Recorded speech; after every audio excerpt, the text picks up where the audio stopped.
Do I press the button?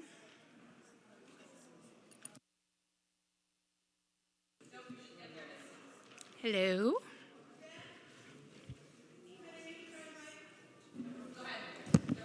You don't want to be too close. Okay.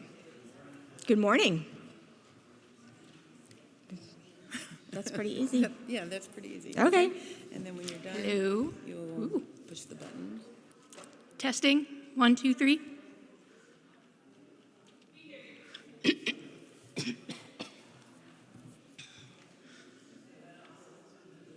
Are we all good, Jen? Sounds all right? All right. Everyone be patient with me. Do I shut it off?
the circle of life.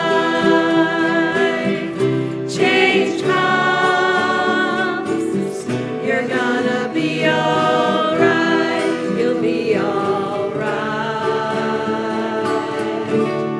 we'll be all right.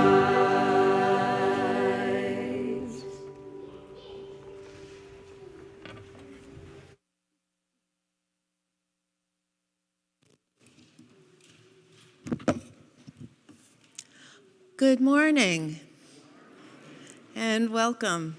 I'll start by saying that for those who might want them, there are listening devices available at the rear of the sanctuary, and an usher can help you with that. And we now have large print hymnals, and those are also available in the rear.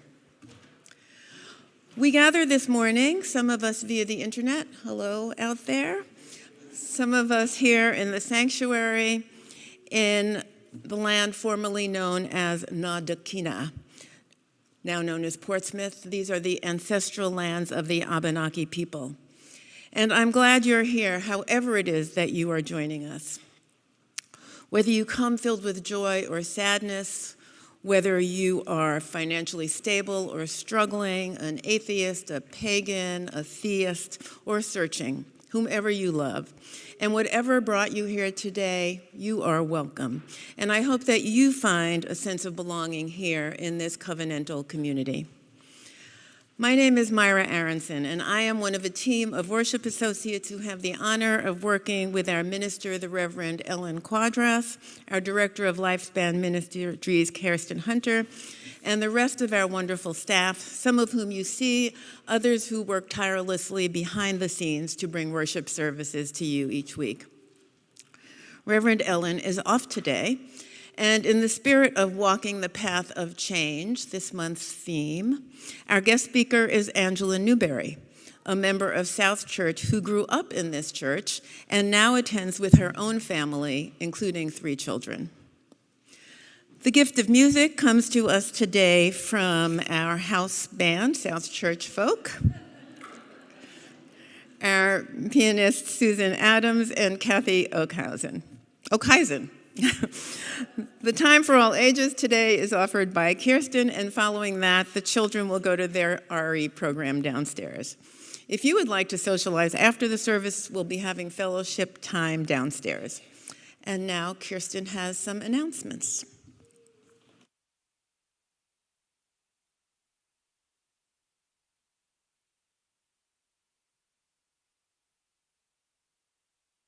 Maybe. I forgot I had to get this thing all rigged up onto my ear. Apologies for this awkward delay.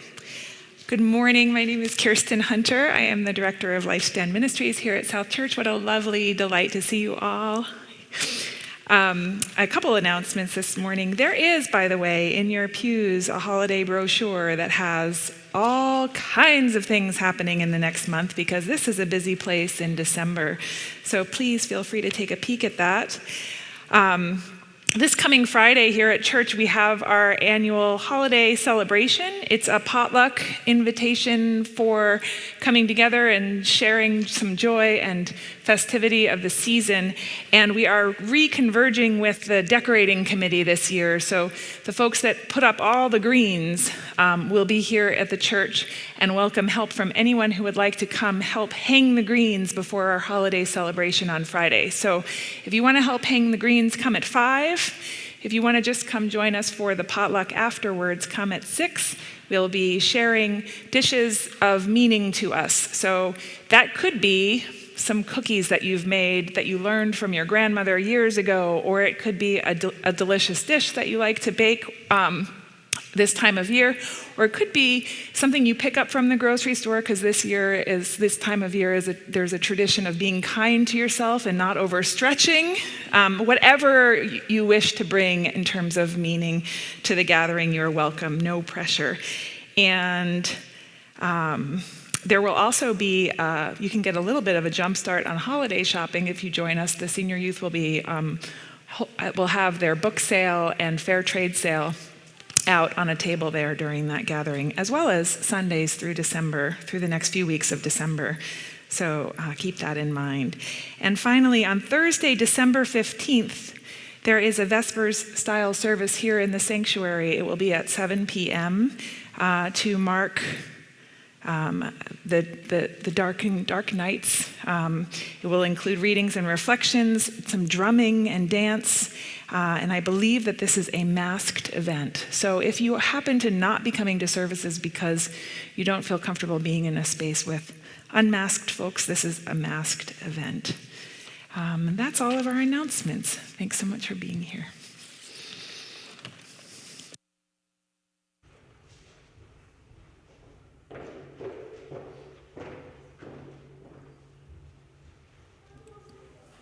Good morning. My name is Anita Rozeff, and I'm here to share a testimonial. This year I was invited to participate in the ABC committee, and one of my roles was to arrange for weekly testimonies. And of course, this was the easiest one to arrange because it's my personal testimony. My journey to South Church started a long time ago, decades ago actually. What finally moved us to attend on a regular basis, though, was our child Les. My partner, Tim, and I felt it was important for Les to have comprehensive sexuality education through the OWL program.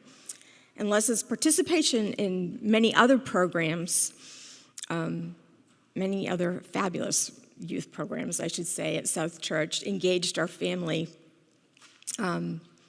This year, for the first time, our family marched in the Pride Parade with the South Church community. And it was a wonderful event, and it was a great way, and it was an especially meaningful way to support Les and the larger LGBTQ plus community. Our primary reason to be part of South Church was our child, but what we have found is so much more. At South Church, we found a spiritual home with beliefs centered on love and inclusion and growth. And I'm able to participate in religious ritual without sacrificing my beliefs. I am encouraged to act on these beliefs and to make connections. I'm also happy to have found a place where all of me is welcomed. My Puerto Rican, Ashkenazi, Jewish, Angolan, Congolese, and Native American heritage, my Catholic and Jewish upbringing, and my earth-centered religious leanings and love of science. So why do I support South Church financially? It's because I value this community so much. The impact we have on the larger community and how that's encouraged, South Church's amazing staff, the deeply meaningful youth and adult programming in this beautiful building as well. If you've not pledged yet, please come and visit the ABC campaign table at Social Hour.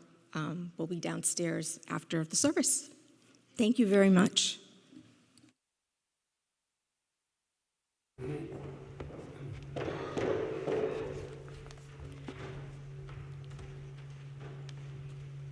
Something told the wild geese it was time to go. Though the fields lay golden, something whispered snow. Leaves were green and stirring, berries luster glossed, but beneath warm feathers, something cautioned frost. All the sagging orchards steamed with amber spice, but each wild breast stiffened at remembered ice. Something told the wild geese it was time to fly. Summer sun was on their wings, winter, winter, winter in their cry.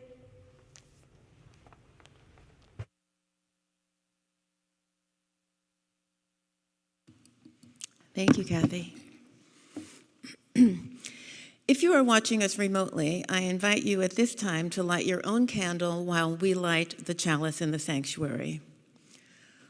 We light this chalice today with a heavy heart, acknowledging the reality of the many shootings in the last week. And let us hold this grief in our hearts for just a moment of silence after the reading, written by Gordon P. McKeeman. Let there be light.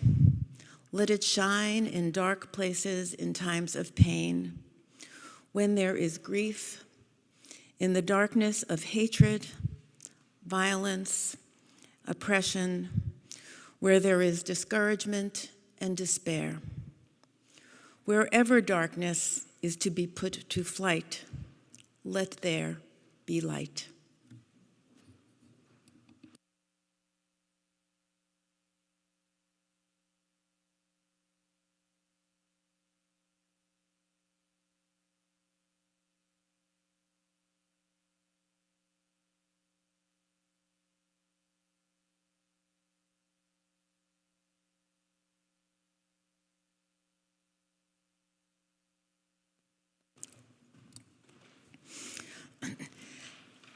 And as today is the first Sunday of Advent, we will also light the first Advent candle, the candle of hope, adding one each week. And on the last Sunday of Advent, which happens to be the first night of Hanukkah, we will add the menorah. Light now the Advent candle 1. The work of waiting has begun. A single flame now shining bright beams hope through the long stretch of night.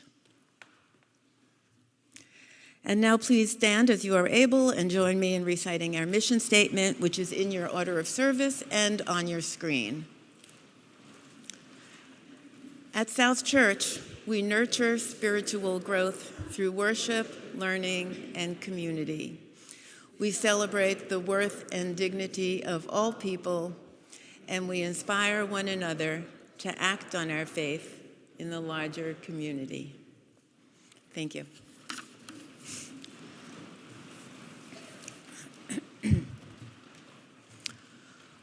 We are walking the path of change. A.J. Muste was an American clergyman, political activist, and pacifist leader in the early and mid-1900s, best remembered for his work in the labor movement, the civil rights movement, and the anti-war movement during the Vietnam era. He died in 1967, and I had never heard of him until I was doing research for this service. And I really encourage you to look him up, an amazing life. He believed that nonviolent action is the means to achieve social and economic justice. It is said that during the Vietnam War, he stood outside the White House every night, regardless of the weather, holding a candle. Once a reporter asked him, "Do you really think you are going to change the policies of this country by standing out here alone at night in front of the White House with a candle?" A.J. Muste replied softly, "Oh, I don't do this to change the country. I do this so the country won't change me." I have not been able to stop thinking about this. It's making me teary. Maybe the path of change includes not just what we do actively to generate change, but also holding our ground, resisting change that we think is wrong. Maybe Muste was standing out there every night as a spiritual practice to center himself in who he was, a public spiritual practice, a spiritual practice as a form of public protest. I am trying to get my brain around this. Is showing up at a protest rally the same thing? I go to rallies, even though I'm sure they won't change anyone's opinion or any policies. Does bringing my own containers to take leftovers home from restaurants matter at all in the big picture? It won't change anything the restaurant industry does. In fact, it's better for them if they don't have the expense of my container. But it's my small way to be part of the solution and maybe a role model, a public spiritual practice. Like A.J. Muste, not that my actions are in any way equivalent, I don't do this so they'll change, whoever they is. I do it for me, to hang on to a part of me that I value, to resist complacency and change. It's certainly not the same as standing in front of the White House with a candle every night, but it does ground me in who I am. And I wonder, what do you do or not do to hold on to your core values, to not be changed by trends or developments in the world around us? I would love to talk about this. And now please rise as you are able and join in hymn number 349, We Gather Together in the Gray Hymnal.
Anybody who wants to come up closer for the Time for All Ages is welcome to do so. Yay, jokes. We're going to talk a little bit this morning about Advent, because I was wondering, we light that Advent wreath every time this time of year comes around, and I wondered how many people know about what Advent is. And before I tell you about specifically what Advent is all about, I wanted to tell you a story that happened last Christmas with my son. I think it was last year, but honestly, the last few years are sort of one big. It might have been 2 years or 3 years ago. But somewhat recently, we were in my kitchen, and we were eating holiday cookies, which is one of my favorite holiday traditions. I love cookies. I don't know if anyone else loves cookies. They're such a perfect little dessert-sized treat. And I really love how cookies come from so many different people, and people they have a relationship with cookies over time. And my son and I were eating cookies that had come from my mom. And my mom takes holiday cookies seriously. She starts making them now. She fills tins and tins and tins. And they're all rooted in her Norwegian heritage. So there's mandelstangers and krumkakas and springerlies and, oh gosh, I can't even remember some of the names, but so many different cookies that she makes. And they all have special taste and special texture and special formulas for making them.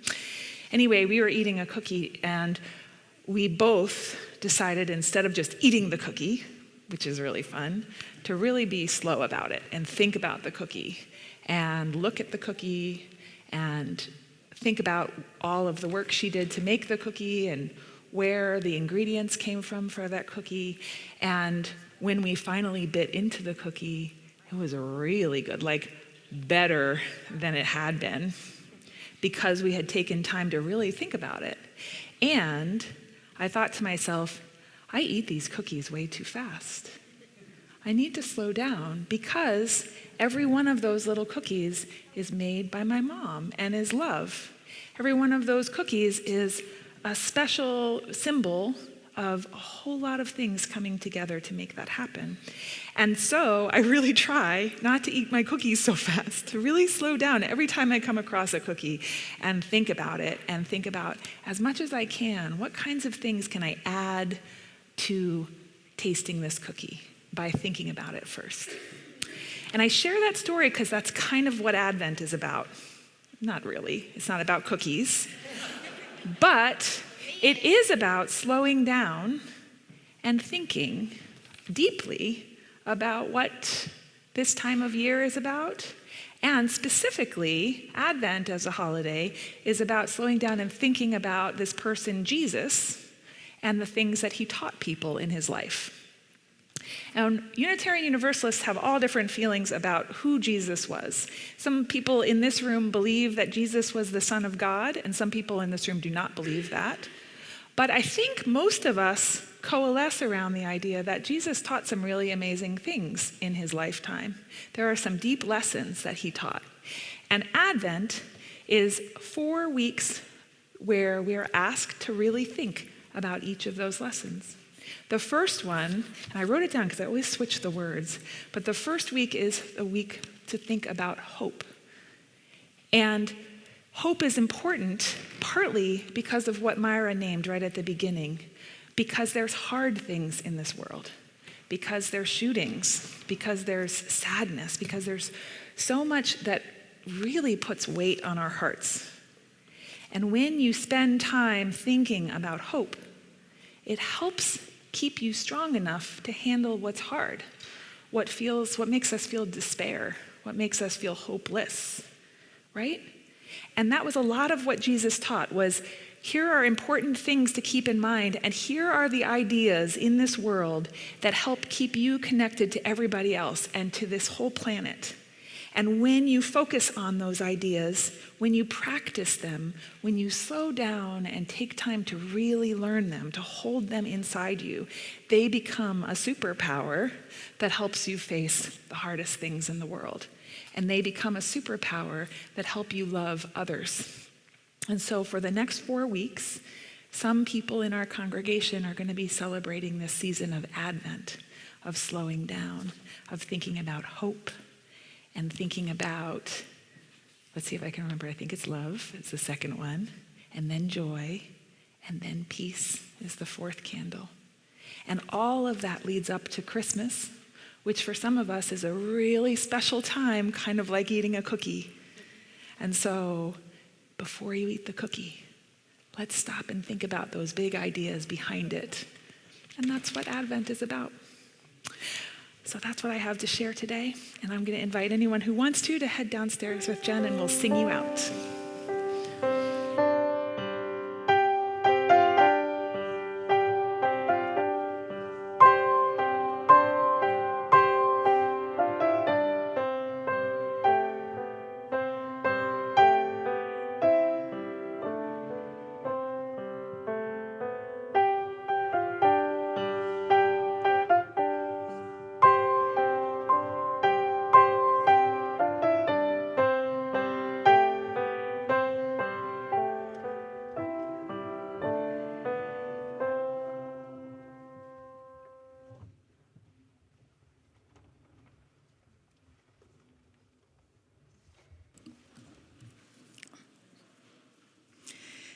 Every week at the Offertory, we combine our resources to support South Church, the building, staff, congregants, and the greater community.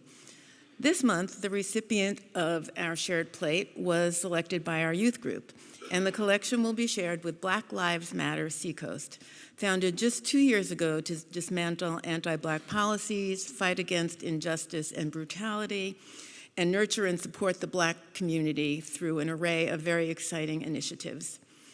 You can donate in many ways.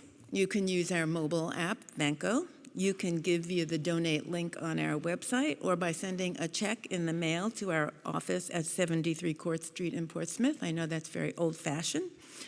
And of course, you can use the collection plate, which will be passed momentarily. The offering will now be gratefully received. In the words of the Reverend Caleb Parker, may we give in love and in hope.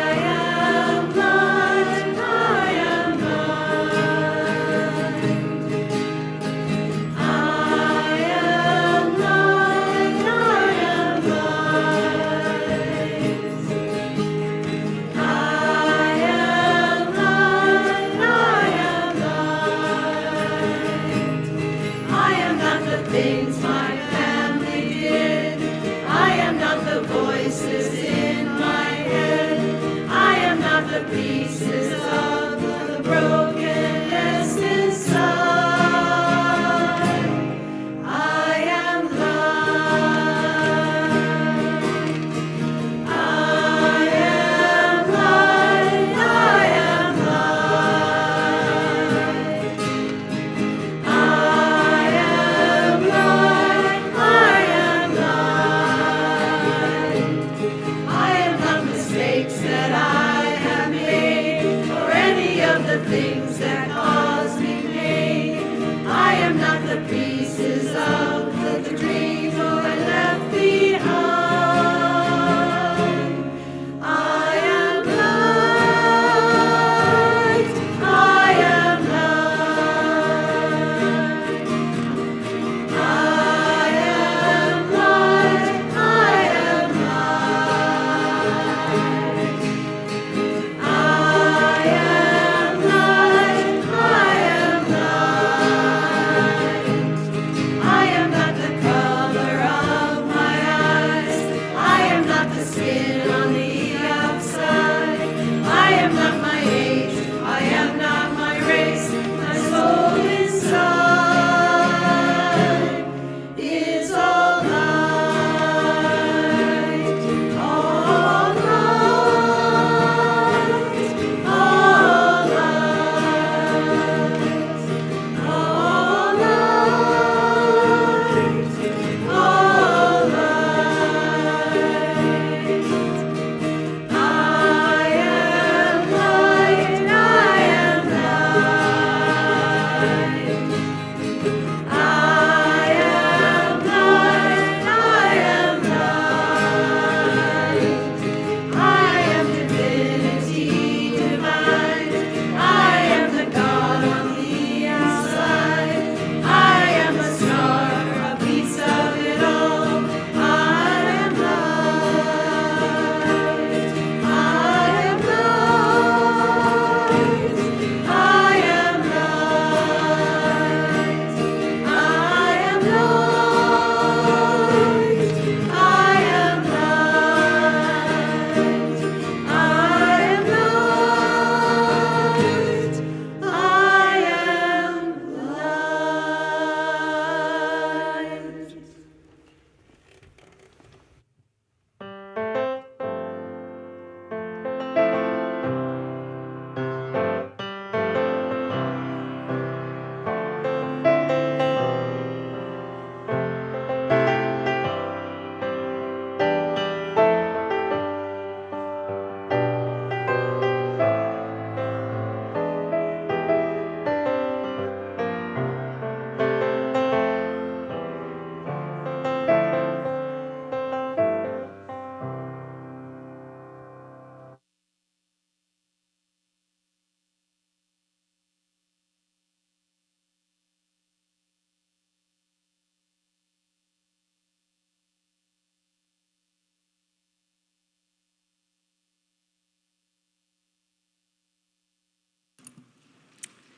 All right, here I am.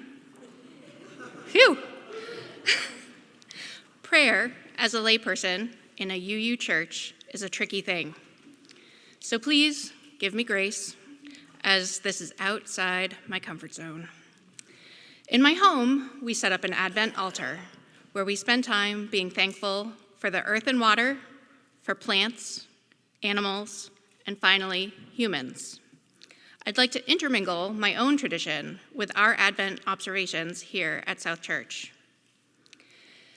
Join me in a time of meditation and prayer, a time to quiet the roaring thoughts and set aside the growing seasonal to-do list. A time to think about the season of Advent, a time to appreciate the anticipation, to sit in the excitement of possibility, to soak in the candlelight as the darkness descends so early. A time to rekindle the hope of new beginnings and the hope that any endings feel whole and complete. Hope for all the people here in the community and in the world to find the help and healing and peace to be whole and complete. Hope for the earth and sacred waters to be rejuvenated and continue to sustain all life, plant, animal, and human. Hope we can take the light we find here today to share with the community in the coming week. When you are ready, you may come and light a candle of joy or concern to further spread the light.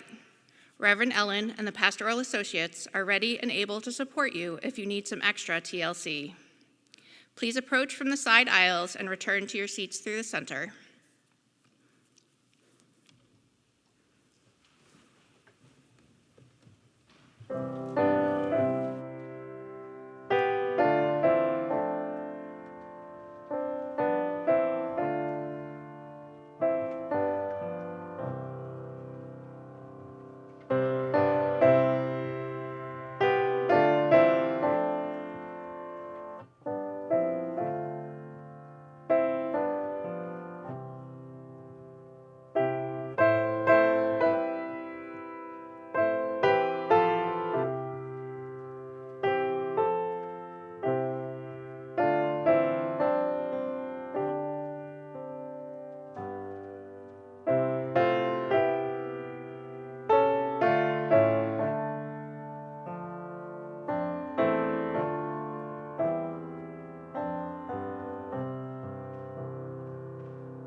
Good morning again. I'm Angela Newbury. As was mentioned, I grew up here in this church. I would wear very fancy dresses and spin around in circles downstairs in the hall. The order of service has a picture of me and my mom. So in that picture, I'm wearing a sweater that she made. This is also a sweater that she made more than 50 years ago for my dad. Just for a little background. I've been Brett's back burner speaker since he was tasked with the guest finder role last spring. I've been waiting for a theme that didn't feel overwhelming. So when he was thinking about finding a volunteer for Thanksgiving weekend, I spoke up and said I could find something to talk about regarding change. After all, my life has been 17 years of change. We married, had babies, toddlers, we had a stillborn, we cared for an aging parent, faced the death of our most helpful and impactful parents, my dad and Brett's mom. We have a teenager. I pursued a new career. I rekindled an old career. I've homeschooled, pandemic schooled, unschooled, puppy schooled, rearranged rooms and schedules, thoughts and behavior patterns. It felt as if I'd been pivoting on dimes, making changes ad nauseum for years. There must be something to talk about in that. Here's a little peek into my ADHD brain. Pivoting on a dime. A dime is a different kind of change, pocket change. I thought about a song I liked as a kid, listening to WOKQ in my parents' cars. A penny for your thoughts, a quarter for the call, and all of your mama's love. She sat alone on a bus out of Beaumont, the courage of just 18 years. A penny and quarter were taped to a letter, and mama's goodbye in her ears. She watched as her high school faded behind her, the house with the white picket fence. Then she read the note that her mama had wrote, wrapped up with 26 cents. When you get lonely, call me anytime at all. I'll be there with you, always, anywhere at all. There's nothing I've got that I wouldn't give, and money is never enough. Here's a penny for your thoughts, a quarter for the call, and all of your mama's love. Mama's love. Motherhood brought all the typical changes to my life, but it impacted a huge piece that I never saw coming. My relationship with my own mother fell apart. As a child, I was told I led the idyllic childhood. I had 2 married parents. I was the baby girl my mom always wanted. We dressed in matching outfits she sewed herself. When we played house, she was the mom and I was the daughter, because what else could there be? At almost 10, before 5th grade, we moved from my beloved downtown Portsmouth, just down the street, to rural Stratham. My mom said, "If you don't complain, I'll get you a pony." She did. We occasionally went for a one-night getaway to a museum or destination that my mom had seen in Yankee magazine. I was an overachiever through high school, in honors choir, the lead in the senior play, National Honor Society, even graduating early so I could work full-time to save for college, while sneaking back into school for choir and theater rehearsal. When I moved into my college dorm, my mom left me a card with a penny and a quarter. I knew I had all of my mama's love. In college, I often carried 20-plus credits, worked full-time off campus, and a part-time campus job through financial aid. I graduated magna cum laude with a business management degree and a history minor. Not having a particular plan, my mom convinced me to shadow her, learn QuickBooks, and take a few of her small business clients off her hands. The money as an independent contract bookkeeper wasn't bad. I got to make my own schedule. I didn't get involved in office politics. It worked out okay for both of us.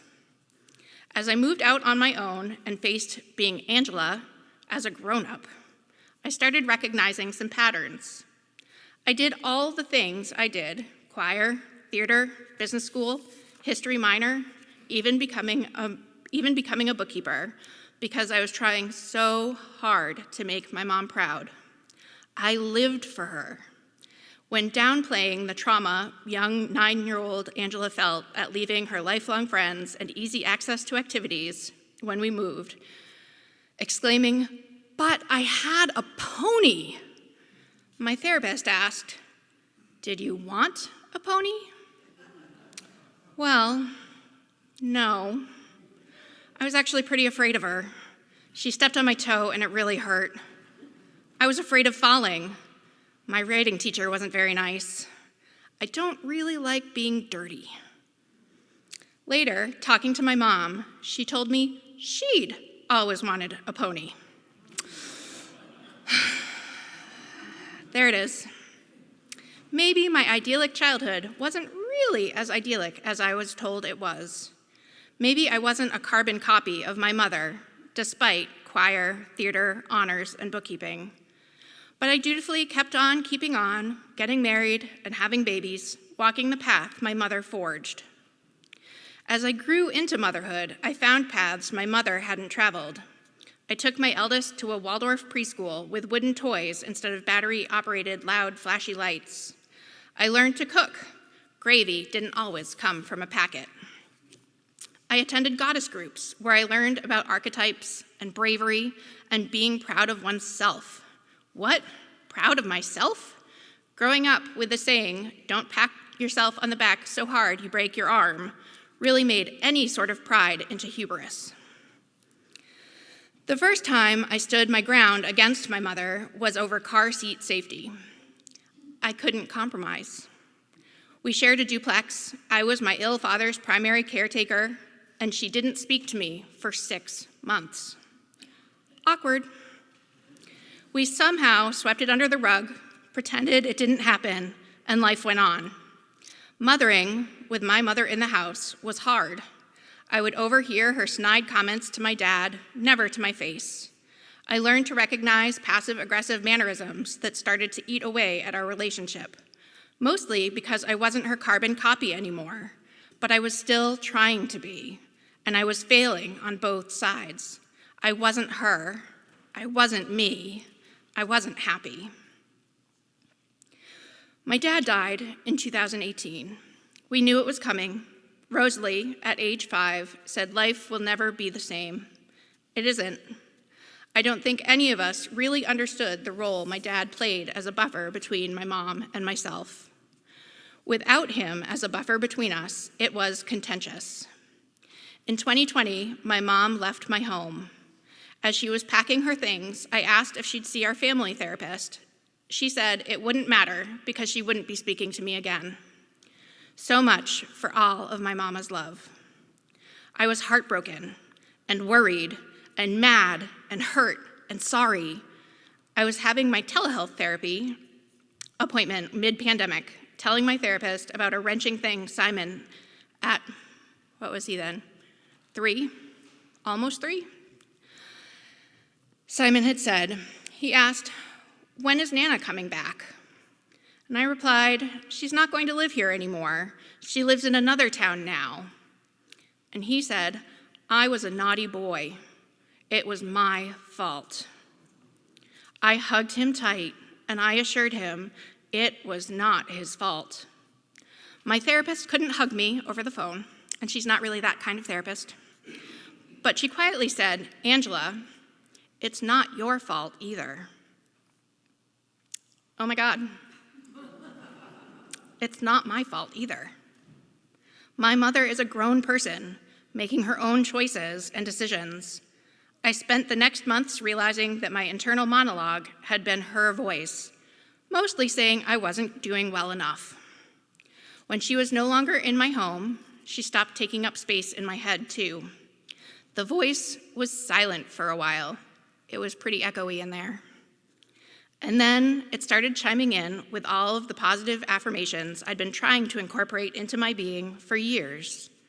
I spent the summer of 2021 trying new flavors of ice cream, having realized I only ever chose my mom's favorite choices all these years.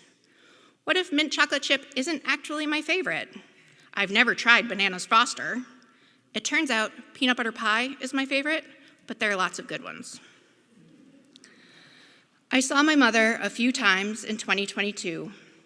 She's getting older, her memory is fading.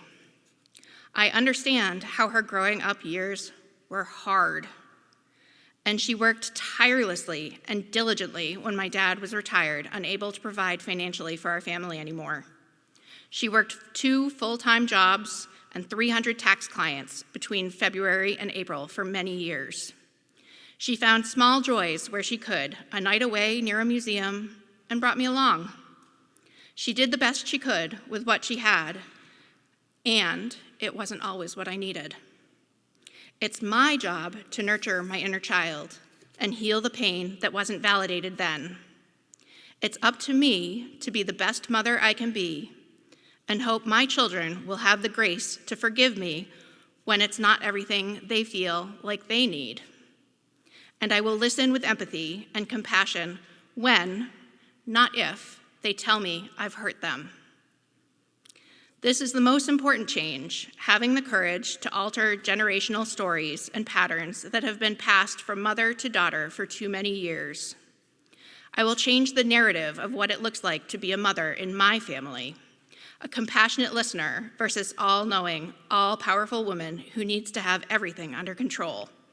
Because I can't control everything, and I don't want to.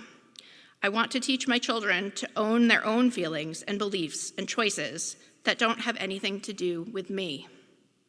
I am their Sherpa. I am their caretaker. I am not their ultimate guide. They don't need a quarter for the call anymore because the world has changed. But I will give them a penny for their thoughts anytime they want me to listen, and all of my love, whether I like what I hear, whether I like what I hear or not. When you get lonely, call me anytime at all. I'll be there with you, always, anywhere at all. There's nothing I've got that I wouldn't give. Money is never enough. Here's a penny for your thoughts, a quarter for the call, all of your mama's love. Please rise as you are willing and able and join us for our final hymn, number 21, in the grade hymnal.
We extinguish this flame, but not the light of truth, the warmth of community, or the fire of commitment. These we carry in our hearts until we are together again.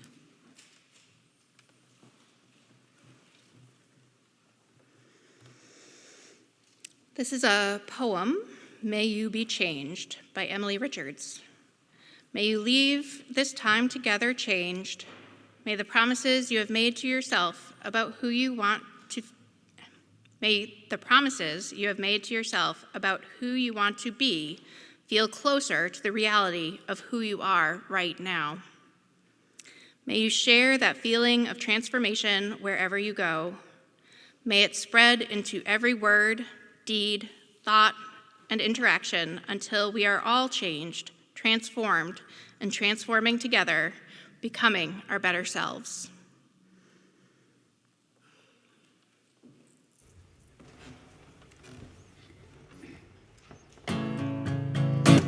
Plenty and then some, what do I do? I got plenty and then some, what do I do? Got plenty and then some, what do I do now? Go out and help somebody. I got plenty and then some too. I got a roof over my head, what do I do? Got a roof over my head, what do I do? Got a roof over my head, what do I do now? I go out and help somebody, get a roof over their heads too. I got supper on the table, what do I do? Got supper on the table, what do I do? Got supper on the table, what do I do now? Go out and help somebody, get supper on the table too. 'Cause I got to give, I got to give. When you got enough to give away, well, it's the only way to live. I got to give, I got to give. When you got enough to give away, was the only way to live. 'Cause I'm going to heaven, what do I do? I'm going to heaven, what do I do? I'm going to heaven, what do I do now? Go out and help somebody. I go out and help somebody. I go out and help somebody get to heaven too.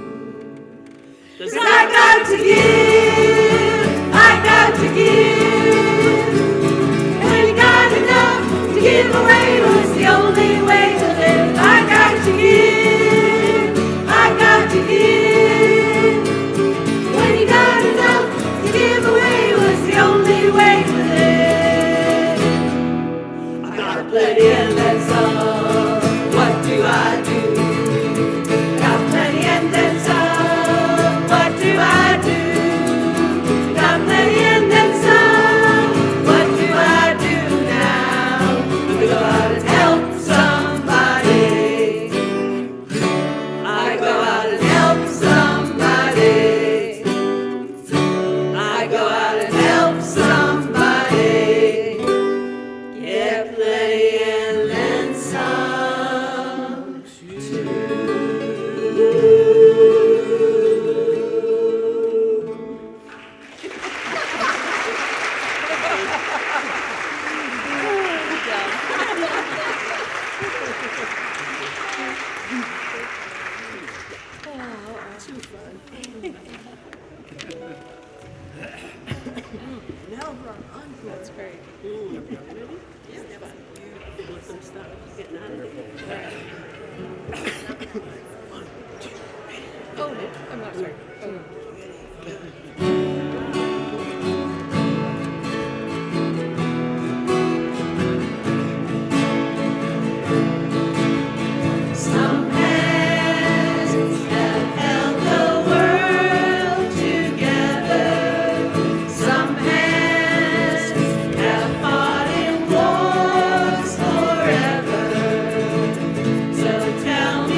these hands of mine. Some hands can stop a life from dying. Some hands comfort a baby crying. So tell me, what shall I do with these hands of mine? What shall I do with these hands of mine? What shall I do with these hands of mine? The world could use a hero of the humankind. So tell me, what shall I do with these hands of mine? I want to see it from my heart. I want to hear it in the wind till it blows around the world and comes back again. And all that we can ask is for ours to be free, to use them when we want for whatever they need.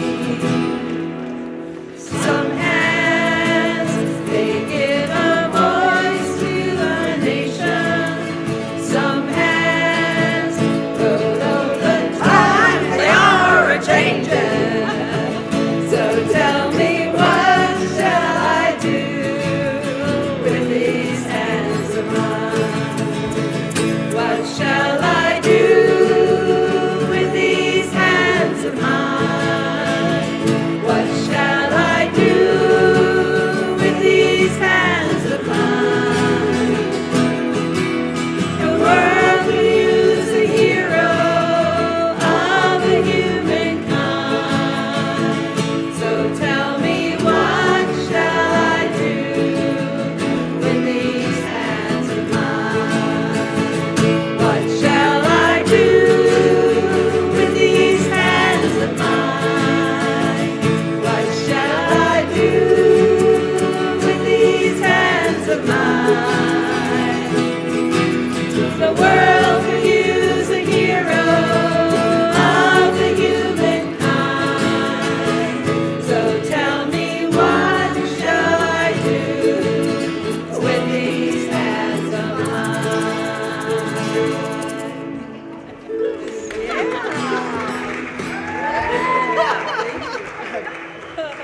That was great. Next time, the light gloves. Say what? Next time, I bring the light gloves. Thank you all for doing the Bob Oh, Dylan that was invitation together. I'm like, yeah. Yeah, right. That was beautiful, honey. I love your little kid. About the tidiness. That was my market. Very fun. Oh, that was. My daughter. Oh, that's funny. I thought it was like holding some balance. Yeah, that's so funny. Oh, God. Well, little. Little mother kids. So 4 days ago. Now I know. I'll And we kept two Yeah. sisters and two cats together. Have you done two cats before? But they first one was this funny and the other and and she was all ticked off. She must have been what happened to my family. But they're already married. Are they grooming each other? Chasing each other. Makes you feel not so bad when you're Yeah, and they'll do it forever.